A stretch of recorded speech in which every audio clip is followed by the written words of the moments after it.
Avis vascular centre మన దేశంలోనే the best varicose vein hospital. ఇప్పుడు ఉదాహరణ చెప్తా. ఇప్పుడు మన ఇన్స్టాగ్రామ్లో నందు అని ఒక ఎన్ఆర్ఐకి సంబంధించినటువంటి హడావిడి జరిగింది.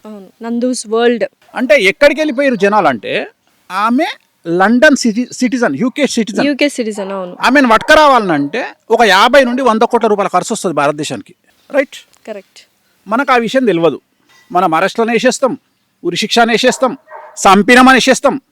మన ఇష్టం వచ్చినాయి మనం వేసుకుంటాం, మనకు నచ్చినాయి మనం వేసుకుంటాం. మనకు బేసిక్ నాలెడ్జ్ ఏం లేదంటే బట్ చాలా మంది మోసపోయారని చెప్పేది తల్లి. ఇక్కడ మోసం గురించి నేను మాట్లాడతలేను. మీ తప్పు మోసపోవడం అంటే మిమ్మల్ని నమ్మిరు కాబట్టి మోసపోయారు. ఎవడు నమ్మమన్నాడు మిమ్మల్ని? నేను అనే పాయింట్ ఏంటంటే ఎవడు నమ్మమన్నాడు? నమ్మిన దగ్గరనే మోసం ఉంటుంది. నేను దాని గురించి మాట్లాడతలేను. నేను మాట్లాడేది క్వశ్చనింగ్ నాలెడ్జ్ గురించి మాట్లాడుతున్నాను. ఒక సిటిజన్ ను ఇండియాకు పట్టుకురావాలి అంటే ఇంటర్పోల్ ఇన్వాల్వ్ కావాలి, దేశ ప్రధాని ఇన్వాల్వ్ కావాలి, ఒక స్టేట్ సీఎం ఇన్వాల్వ్ కావాలి, వాళ్ళ మీద ఇంటర్పోల్ కనెక్షన్ కావాలి, వాళ్ళని తీసుకురానికి ఇక్కడ నుండి స్పెషల్ టీమ్ అరేంజ్ చేయాలి. అక్కడికి పోయినాక లండనోడు మనకు పర్మిషన్ ఇయ్యాడు, మనతో మనం యుద్ధం చేయాలి. ఇప్పుడు లండన్ బార్డర్లో తెలుగుదేశానికి, ఆంధ్రప్రదేశ్ తెలంగాణ రాష్ట్రానికి లండన్కు యుద్ధం అవుతుంది. ఆ యుద్ధంలో ఆమెను పట్టుకురావాలి. చాలా పెద్ద ప్రాసెస్. సో ఇవేం తెలియకుండా నందుని చంపేసిరు రాత్రి అని ఒకడు పెడతాడు, నందుని లేపుకొచ్చిండు అని ఒకడు పెడతాడు. నేను అనే బేసిక్ సెన్స్ చాట్ జీపీటీ ఉంది, అడగండి. ఒక సిటిజన్ పట్టుకురావాలంటే ఏమవుతుందో అడగండి. ఇదే తెలివి మనకు ఉంటే కింగ్ ఫిషర్ అని ఎప్పుడో పట్టుకోద్దురు కదా. అంతే కదా. మీరు ఎందుకు ఇట్లా చేస్తారు అంటే, నేను దీనికోసం భయపడి, వీళ్ళు వేసేదానికి భయపడి, లేకపోతే నేను అదే ఏంటంటే, కష్టం వస్తే ఎవరితో షేర్ చేసుకోకండి.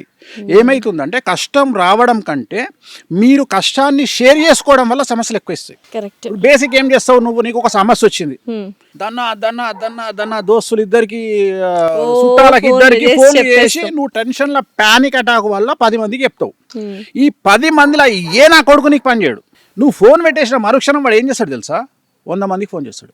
అయ్యిందంట, ఆగిందా ఇది, దీనంత యాంకర్ లేదట ఏడా, ఆగిందా ఇది వాడు చెప్తాడు. నువ్వేం చేసుకున్నావు, సహాయం చేస్తారని ఫోన్ చేసినావు. వాడు ఫోన్ పెట్టే చేసే పనిది.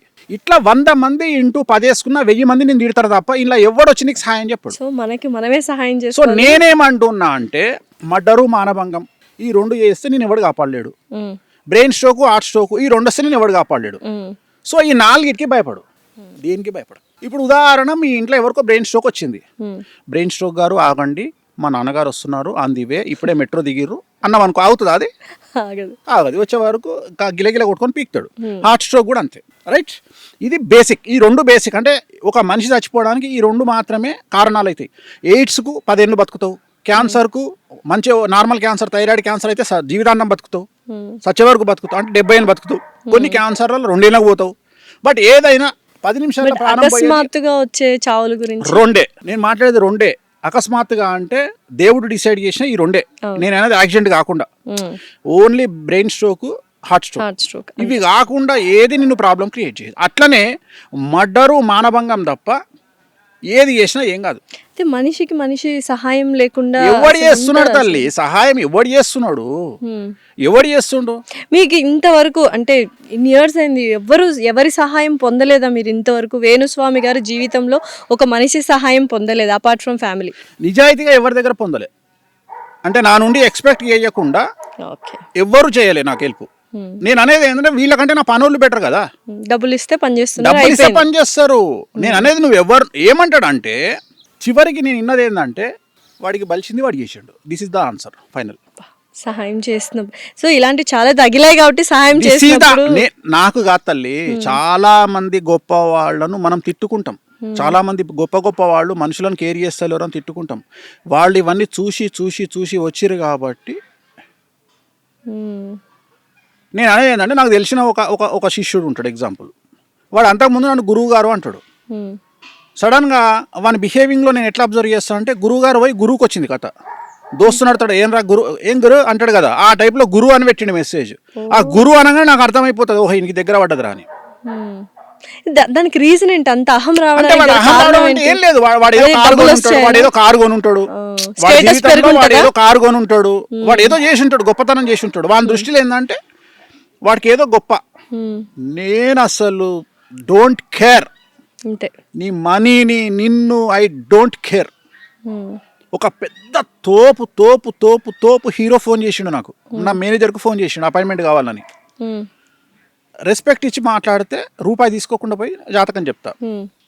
చాలా యారగెంట్గా ఫోన్ చేసి నా మేనేజర్తో యారగెంట్గా మాట్లాడితే, తెలుగు హీరోనా సౌత్ ఇండియన్? తెలుగు హీరోనే. తెలుగు హీరో చాలా యారగెంట్గా మాట్లాడితే నా మేనేజరు, మీరు వస్తారా ఆఫీస్కి, సో గురుగారు రావాలన్నా అంటే, ఏంది మేము రావాలన్నా గురుగారి దగ్గరికి ఓ అంటే, నేను అడిగిన ఏందంట అని అడిగిన. చాలా రఫ్గా మాట్లాడుతుంది సార్, 2 లక్షలు చెప్పన్నా అనగానే, ఓకే అండి గురుగారు వస్తారు గురుగారు మీ దగ్గరికి, 2 lakhs ఛార్జ్ చేస్తారండి. 2 లక్షలా? తోపు అన్నారు కదా మీరే, తోపు హీరో కదా. అంటే ఆయన ఉద్దేశం ఏంటంటే, నేను హీరోను కాబట్టి వీడు పమేరియన్ కుక్క తోకెట్లా ఊపుతుందో అట్లా ఊపుకుంటూరుకొస్తాడు అనుకుంటువాడు. కానీ మనకు అర్థం కాలే, డబ్బును మనం కేరీ అయ్యాం, స్టేటస్ను మనం కేరీ అయ్యాం. ఎందుకంటే చూసి తంగైపోయినాం. ఎన్ని కోట్ల ఆస్తి ఉంది సార్ వేణుస్వామి గారికి? వేణుస్వామికి ఆస్తి ఉందా లేదా అనేది ఒక విషయం పక్కన పెడితే, నీకు ఉల్టా ప్రశ్న ఇస్తా. ఒక అమ్మాయి ఒక గుడిసెలో ఉన్న వ్యక్తికి ఏజ్ చెప్పొచ్చు, ఒక కింగ్ను దొబ్బే అనొచ్చు. అది ఆ అమ్మాయికి ఎంత ఉంది? ఆ అమ్మాయికి ఎంత ఉంది? That is called self respect. That is called self respect. నువ్వు గుడిసెలు ఉన్నతో పోయినావు, నాతో పోలే, అది అమ్మాయి ఇష్టం రాబాయ్, అది అమ్మాయి ఇష్టం. డెఫినెట్లీ నా ఇష్టం, నాకు సెల్ఫ్ రెస్పెక్ట్ ఎక్కువ. నేను ఇదే రెస్పెక్ట్ నేను వేరేటోడు అడిగితే, ఒక అడుక్కున్నటోడు అడిగితే నేను బెండ్ అవుతా. నేను డబ్బు లేనోళ్ళకి ఇంపార్టెన్స్ ఇస్తా, డబ్బు ఉన్నోళ్ళకి ఇంపార్టెన్స్ ఇయ్యను. ఎందుకంటే నా ఉద్దేశంలో డబ్బు లేనోడిని డబ్బు ఉన్నోడిగా చేయడమే నా మోటో. సో మామూలు మనిషిని సెలబ్రిటీగా చేయడమే నా మోటో. ఓకే, ఇదే ప్రశ్న నాకు మైండ్లో రన్ అవుతుంది. మీరే ఆన్సర్ చెప్పారంటే, సెలబ్రిటీలు అవుతారు అని వాళ్ళ గురించి తెలుసుకొని వెళ్ళి పూజలు చేస్తున్నారు, లేకపోతే వాళ్ళు సెలబ్రిటీ అవ్వాలి మీ దగ్గర పూజలు చేసుకున్న తర్వాత వాళ్ళు సెలబ్రిటీ? యోగం ఉంటే చేస్తా, లేకుంటే చెయ్య. ఓకే, సో మీ దగ్గరికి చాలా మంది సెలబ్రిటీలు అవ్వాలని వచ్చిన వాళ్ళకి యోగం ఉందని వాళ్ళ జాతకం చూసి. ఎందుకంటే నేను కూడా అందరు జ్యోతిష్యులాగానే దుకాణం ఇంట్లో పెట్టుకొని చాలా సైలెంట్ గా బ్రతకొచ్చు. ఇంత మీడియాల పెంట చేసుకొని ఎవరెవరినో నేను ఎవరెవరి దృష్టిలో పడి నేను ఇంత కష్టాలు అనుభవించాల్సిన పని నాకు లేదు. నేను ఎందుకు ఇటువైపు వచ్చినా అంటే, వామాచారం అనేది నా డ్రీమ్. వామాచారం అంటే ఎడమ చేతితో పూజలు చేయడము అనేది నా డ్రీమ్. సో ఇప్పుడు దశమహా విద్యలు కామాఖ్య అమ్మవారు అంటే లెఫ్ట్ హ్యాండ్ పూజలు చేయబడేది వామాచారం అనేది డ్రీమ్. అంటే ఎలాగైతే మెడిసిన్లో నార్మల్ మెడిసిన్ ఉంటుందో దాంట్లో స్టిరాయిడ్స్ లాంటివి ఈ పూజలు. సో ఇది ఇన్స్టెంట్గా రెమెడీస్ ఇస్తాయి, ఇన్స్టెంట్గా ఎక్స్ట్రీమ్ లైఫ్ ఇస్తుంది. చాలా ఇంకా నువ్వు చచ్చిపోతావు, ఇంకా బ్రతకలేవు అనుకున్న స్థాయి నుండి, రోగంతో కాదు కష్టాల నుండి, అలాంటి మనిషిని రాత్రిని మిరాకిల్స్ చేసి కింగుని చేసి పెడతాయి ఈ పూజలన్నీ. మరి స్టార్ట్ చేశారా వామాచారం? అదేళ్ళ నుండి చేస్తున్నా కదా, దీనికోసమే కదా అంత పెంట జరిగింది. ఎందుకంటే జనాలకు మా కామాఖ్య దేవాలయం తెలియనందువల్ల యోని యోని యోని యోని యోని అంటే చివరికి జనాలు అక్కడికి పోయి చూసిన తర్వాత నిజంగానే యోని ఉంది ఇక్కడ అని చెప్పి ఫీల్ అయ్యి అప్పుడు జనాలు లైన్ కట్టడం స్టార్ట్ అయింది. ఈ నెల 22 నుంచి 26 వరకు ఋతుస్రావం అనేది కామాఖ్య అమ్మవారికి జరుగుతుంది. అంబుబాచి మేళా అంటారు. అంబుబాచి మేళా ప్రతి సంవత్సరం జూన్ నెలలో కామాఖ్య అమ్మవారికి ఋతుస్రావం జరుగుతుంది. సో ఋతుస్రావం అంటే అమ్మవారికి యోని నుండి బ్లీడింగ్ అవుతుంది. సో మనం ఏమనుకుంటే అది జరిగిపోతుంది సార్. ఇప్పుడు నేను యాంకర్, నేను ఒక మంచి ఇంకా ఫేమస్ యాంకర్ అవ్వాలి, సెలబ్రిటీ అవ్వాలి, యాంకర్ స్థాయి పాడ్కాస్ట్ అయిపోవాలి అని అక్కడికి కామాఖ్య దేవి దగ్గరికి వెళ్తే ఆ టైంలో వెళ్ళొచ్చా? మిగతా టైంలో కూడా వెళ్ళి? ఆ టైంలో దేవాలయం బంద్ ఉంటుంది. అంబుబాచి మేళాలో దేవాలయం బంద్ ఉంటుంది. ఏ టైంలో ఓపెన్ ఉంటుంది అంటే ఆ 4 రోజులు తప్ప ఎప్పుడైనా ఓపెన్. సో ఎప్పుడైనా వెళ్ళొచ్చు. నేను 100% అవుతాను. 100% అవుతాను. సో డెఫినెట్లీ వెళ్తాను సార్. నేను ఒక డిస్కషన్ అయ్యింది.